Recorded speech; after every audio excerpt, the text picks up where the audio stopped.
Vamos abrir as nossas Bíblias em João 14.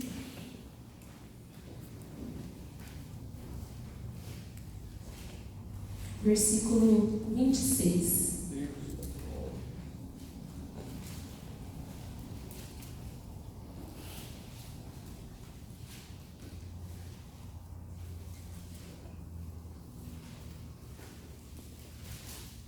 Amém?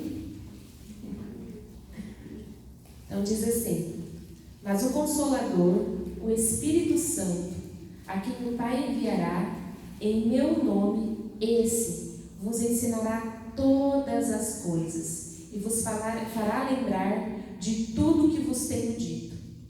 Palavras de Jesus. Podem assentar, irmãos. Quero compartilhar com vocês amanhã algo que Deus tem me ensinado nesse tempo de pandemia.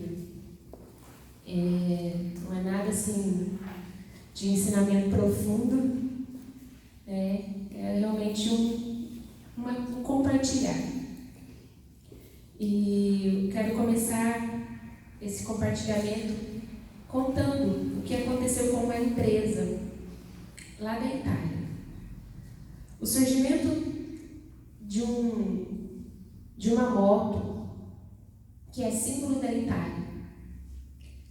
Então diz a história que essa empresa passou por uma grande adaptação. A indústria de aviões Piaggio, que faturou durante a Segunda Guerra Mundial, não tinha mais um mercado tão promissor pela frente.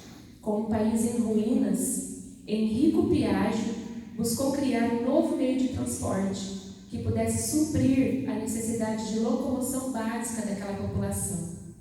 Também era um jeito de usar o maquinário que antes servia para fabricar as aeronaves. O primeiro protótipo da Vespa foi apresentado em 1945 e logo a marca se tornou um fenômeno mundial.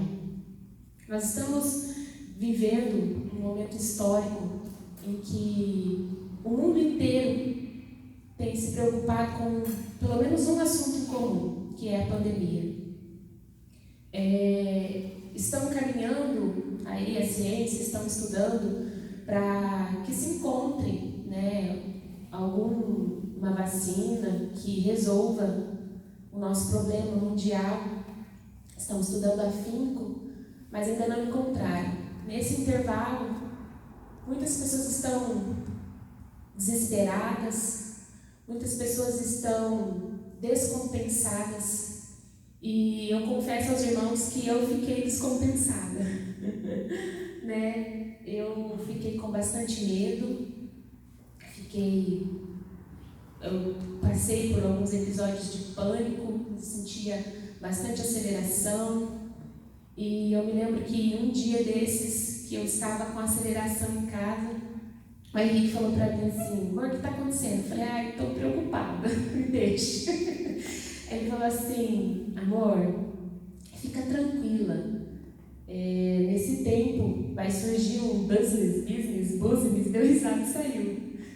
Ele falou assim: amor, depois ele voltou e falou assim: amor, num tempo de crise as empresas se reinventam, as pessoas criam produtos, elas são inspiradas a pesquisar ainda mais, a se reinventar, vai dar tudo certo. Eu respirei fundo e fui pesquisar quais eram essas empresas que se reinventaram. Eu fiquei surpresa que realmente muitos produtos que vendem e vendem muito foram criados em tempo de crise. No pós-guerra, já foi citado aqui várias vezes a criação do Fusca, a Nescafé, e sempre assim, a maioria dos produtos foram criados a partir do que eles já tinham.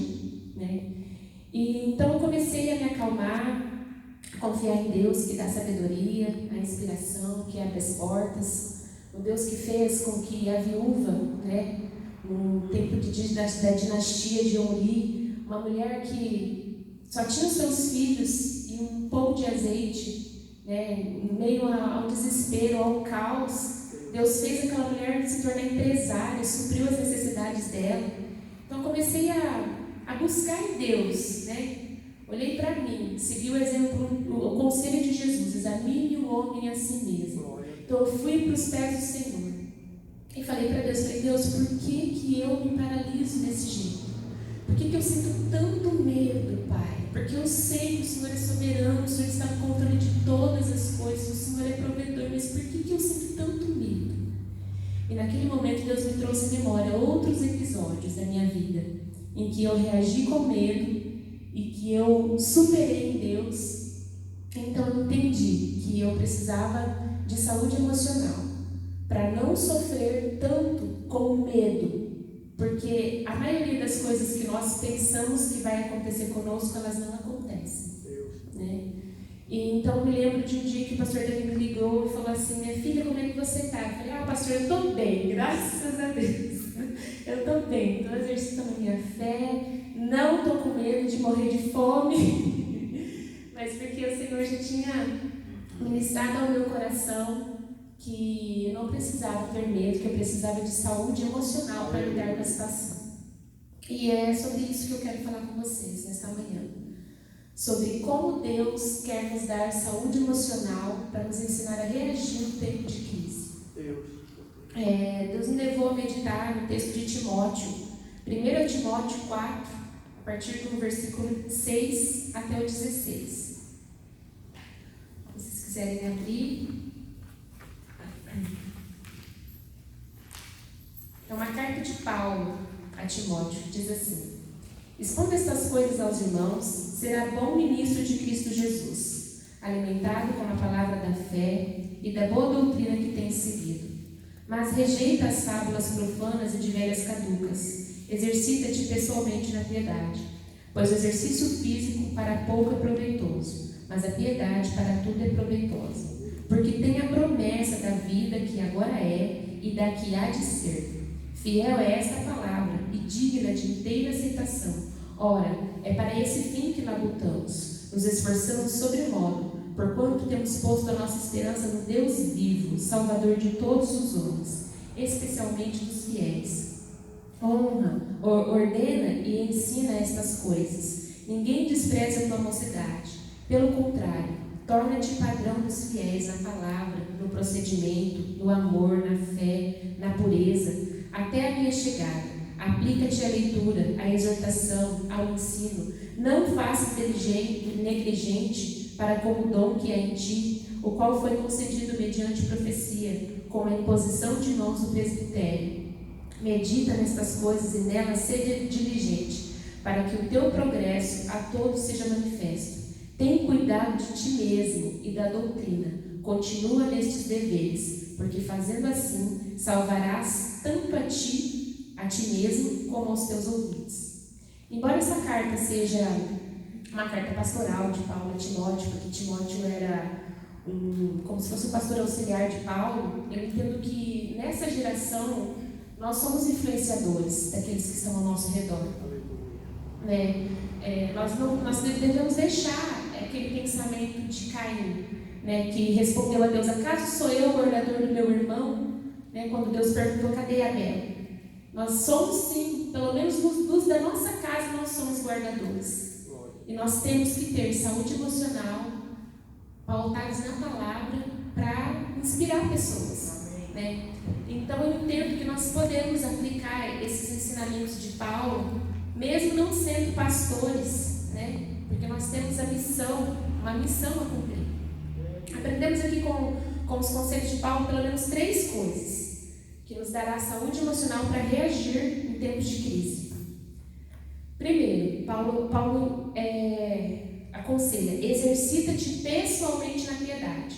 Versículos 7 e 8, Paulo escreve: mas rejeita as fábulas profanas e de velhas caducas, exercita-te pessoalmente na piedade, pois o exercício físico para pouco é proveitoso, mas a piedade para tudo é proveitosa, porque tem a promessa da vida que agora é e da que há de ser. A piedade que Paulo fala aqui é da devoção às coisas religiosas, a constância na leitura bíblica, constância da oração. Eu entendo que agora, no tempo de crise, mais do que nunca, nós precisamos fazer o nosso devocional. Nós precisamos nos achegar a Deus. Nós precisamos ter comunhão com Deus. Porque naquele momento de devocional, nós nos derramamos na presença de Deus. Nós falamos para Ele todas as nossas necessidades. Nós nos questionamos, como eu fiz, falei, Senhor, o que acontece comigo? E ali o Espírito Santo vai nos orientar, o Espírito Santo vai nos dar a condição de superar os nossos medos, as nossas crises e vencer. Eu entendo que o exercício do relacionamento com Deus manterá o nosso foco na eternidade. E nada vai nos trazer o sentimento de frustração e de medo, porque o nosso foco não é naquelas coisas que nós estamos vendo, o nosso foco é a eternidade, o nosso alvo é a eternidade. Outro conselho que Paulo nos dá é: torna-te padrão dos fiéis. Paulo fala a Timóteo, no versículo 12: ninguém despreze a tua mocidade, pelo contrário, torna-te padrão dos fiéis, na palavra, no procedimento, no amor, na fé, na pureza. E eu entendo que, independente da idade, nós somos observados e copiados, pelo menos pelos nossos filhos, né? Nós não precisamos querer ser exemplo para a nação, né? Mas nós temos que ser exemplo para os nossos filhos, que estão dentro da nossa casa, né? Talvez você não tenha filho, mas tem netos, tem, né, pequena Rose lá, também na Rose, netos pequenos que estão observando como que nós estamos reagindo. E ainda mais hoje, né, essa geração de hoje vai entender melhor o que eu quero dizer quando eu falo que nós somos influenciadores. Nós estamos vivendo uma geração de muita influência digital. As plataformas digitais deram o nome de influencers às pessoas que têm poder de manipular a vida dos outros através das suas redes sociais.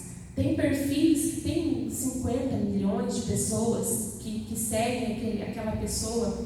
Para vocês terem uma noção, uma pessoa posta lá um vídeo falando: hoje eu comi abobrinha com terra.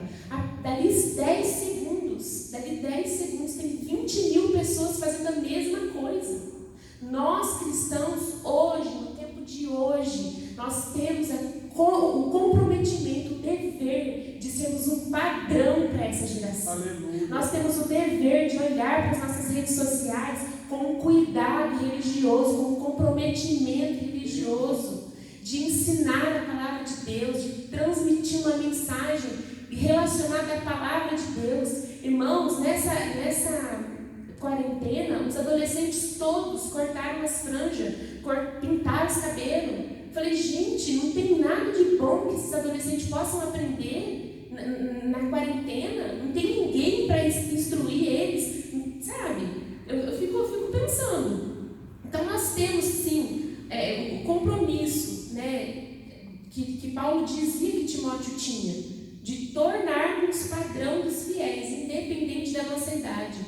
Nós temos que repudiar o pecado, nós temos que sempre ter uma palavra da parte de Deus para compartilhar, temos que ajudar as pessoas a avançarem, a vencerem, a crescer, animá-las, sempre pautados na palavra. Talvez nós não sejamos pastores, que eu não sou pastor, talvez nós não tenhamos conteúdo suficiente para instruir a pessoa na profundidade do ensinamento da palavra.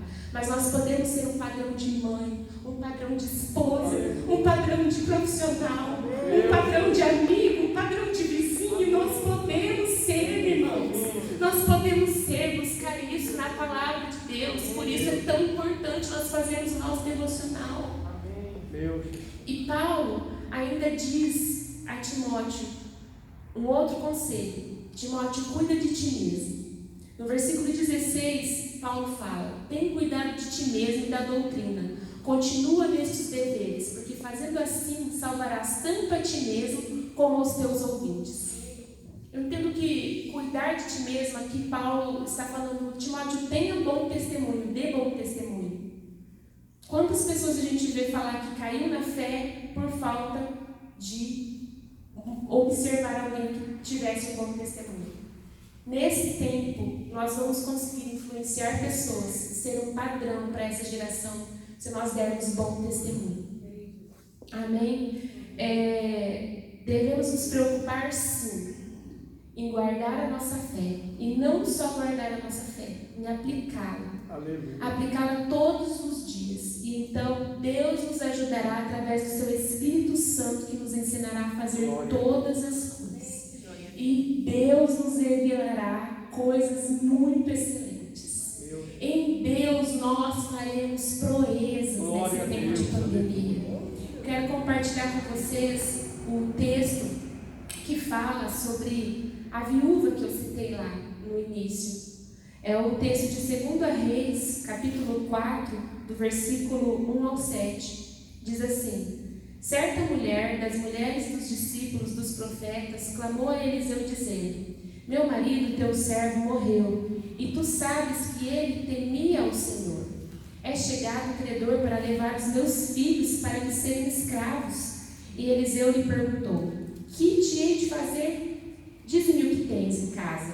E ela respondeu: tua serva não tem nada em casa, senão uma botija de azeite. E então disse: vai, pede emprestadas vasilhas de todos os teus vizinhos, vasilhas vazias e não poucas. Então entra e fecha a porta sobre ti e sobre os teus filhos, e deita o teu azeite em todas aquelas vasilhas. Põe a parte em que estiver cheia. Partiu, pois, ele, e fechou a porta sobre si e os teus filhos. Estes lhes chegavam as vasilhas e ela as enchia. Cheias as vasilhas, disse ela a um dos filhos: chegai-me aqui mais uma vasilha. Mas ele respondeu: não há mais vasilha nenhuma. E o azeite parou. Então foi ela e fez saber o homem de Deus e ele disse: vai, vende o azeite, paga as tuas dívidas, e tu e teus filhos vivei do resto. Aqui nós vemos uma mulher que se reinventou no tempo da crise. Uma mulher que foi inspirada por uma pessoa da parte de Deus, que tinha uma orientação da parte de Deus para dar para ela. Nós aprendemos aqui algumas coisas com essa mulher. Essa mulher encarou a sua necessidade. Ela se aliou a alguém que pudesse ajudar ela. Ela pediu ajuda, ela venceu o orgulho. Ela venceu a vergonha de revelar que precisava de ajuda, que precisava de alguma coisa. Eu, Aline e meu esposo, nós tínhamos algumas coisas a resolver, nós precisávamos de algumas orientações. E aqui, dentro da igreja, o Luciano está ajudando. Então, nós temos condição, sim, entre nós, de nos ajudarmos. Basta que nós vençamos o orgulho, a vergonha de pedir ajuda. Amém? Amém. Outra coisa que essa mulher nos ensina, ela se reinventou a partir da crise com aquilo que ela tinha em casa. Ela não ficou, o profeta não falou para ela assim: olha, então você vai pedir dinheiro emprestado, você vai comprar tal produto e você vai fabricar. Não. O profeta falou: me fala o que você tem na sua casa. E o testemunho que eu contei lá da Vespa é muito parecido, porque o empresário, ele tinha já o produto. Então, talvez Deus quer mostrar para você neste momento que você pode se reinventar a partir daquilo que você tem, a partir daquilo que você é, a partir do produto que você já tem lá na sua empresa, a partir das habilidades que Deus já te deu. Tem muitas mulheres que fazem trabalhos artesanais, né? Vão fazer máscaras, vão vender, bota no grupo social. A Rose fez umas máscaras lindas, né, Rose? Eu ganhei, ó, se alguém sentir de dar uma máscara para mim, eu estou sentindo de pegar, como isso pode agora. Outra coisa também nessa questão da reinvenção, tem gente que às vezes se limita a pensar que as pessoas não vão adquirir o seu produto. Gente, mas você já tentou? Não é? Então, assim, uma coisa que essa mulher nos ensina, a história dessa mulher nos ensina, ela foi obediente à instrução do profeta. Ela foi obediente. Se talvez alguém me desse esse conselho, eu ia falar: gente, tá louco esse homem? Imagina, não te vou botar tanta vasilha assim. Não, ela foi urgentemente, botou seus filhos. E outra coisa também, ela não hesitou em propagar para a vizinhança o que ela precisava. Tanto é que o profeta lá no final da história dessa mulher fala que era para ela vender, pagar as dívidas e ainda viver com o que sobrava. Então, ela conseguiu realmente muitas vasilhas. Eu entendo que se essa mulher vivesse no tempo de hoje, ela iria botar no LX, botar no Facebook, botar no Instagram, usar as plataformas digitais que está na sua mão, botar no grupo. Preciso de vasilhas, irmãos, me dê as vasilhas. Irmãos, nós podemos nos reinventar em tempo de crise. E eu entendo que nós vivemos agora uma geração que fala muito sobre coach. O coach que quer ensinar as pessoas a fazer tudo para ter resultado rápido, quer ensinar a pessoa a ter saúde emocional, quer ensinar a pessoa a produzir mais rápido. E hoje, Deus quer ser o nosso coach. Aleluia. Nós temos um coach à nossa disposição. Deus quer mudar a nossa mente. Deus quer reprogramar o nosso pensamento segundo a palavra dele. Nós temos aqui nas nossas mãos um manual de motivação, se é a motivação que você precisa. Nós temos aqui na nossa mão um manual que diz que Deus é provedor, que pode animar a nossa fé, que pode animar as nossas vidas nesse tempo de pandemia. E é isso que eu queria compartilhar com os irmãos essa manhã. E é isso que Deus tem ministrado no meu coração, e é isso que eu tenho aprendido. Que a saúde emocional vai nos fazer vencer essa crise, nos reinventar. E nós vamos ainda cantarmos cânticos de vitória. Nós não estamos derrotados. A pandemia ainda não acabou, mas Deus continua sendo Deus.